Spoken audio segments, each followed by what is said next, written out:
Bonjour, messieurs, dames. Je suis heureux de revenir comme je l'avais promis au Liban et d'être ici ce soir à Beyrouth, comme je m'y étais engagé le 6 août dernier. Revenir d'abord pour rendre compte de l'aide internationale, de l'aide humanitaire qui a suivi l'explosion et sur laquelle je m'étais engagé. Nous avons, quelques jours après, le 9 août, organisé, sous l'égide des Nations Unies et de la France, une conférence internationale qui a permis d'organiser cette aide avec un souhait qui était la transparence, le travail avec la société civile, l'implication des organisations non gouvernementales. J'aurai l'occasion demain de me rendre au port pour faire le point sur ce sujet, faire aussi le point sur l'ensemble des projets. On regardera également les éléments de coopération d'urgence en matière sanitaire en allant à l'hôpital Hariri, car je n'oublie pas qu'aujourd'hui aussi le Liban est touché par le Covid-19.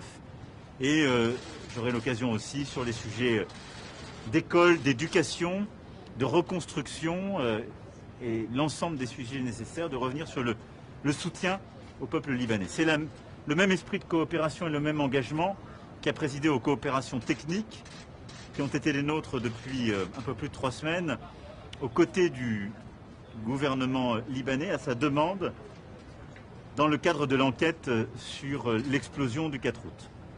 Et puis, la deuxième raison de ma visite est évidemment les 100 ans du Grand Liban. Nous aurons demain l'occasion, pas simplement de commémorer, mais d'essayer d'en tirer toutes les leçons et de nous projeter vers l'avenir. Et enfin, et peut-être surtout, l'objectif de cette visite est évidemment de faire un point d'étape sur la situation politique. Ma position est toujours la même, c'est celle de l'exigence sans ingérence. J'ai vu qu'un processus s'était enclenché ces dernières heures, qui a permis de faire émerger une figure en tant que Premier ministre. Il ne m'appartient aucunement ni de l'approuver ni de l'adouber, c'est la souveraineté libanaise qui est ici en jeu.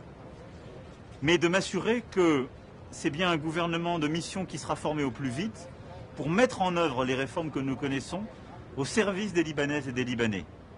Réforme des marchés publics, de lutte contre la corruption, pour la justice, pour la réforme de l'énergie et de l'électricité, pour une meilleure gestion du port, pour une aussi meilleure gestion de la Banque centrale et du système bancaire.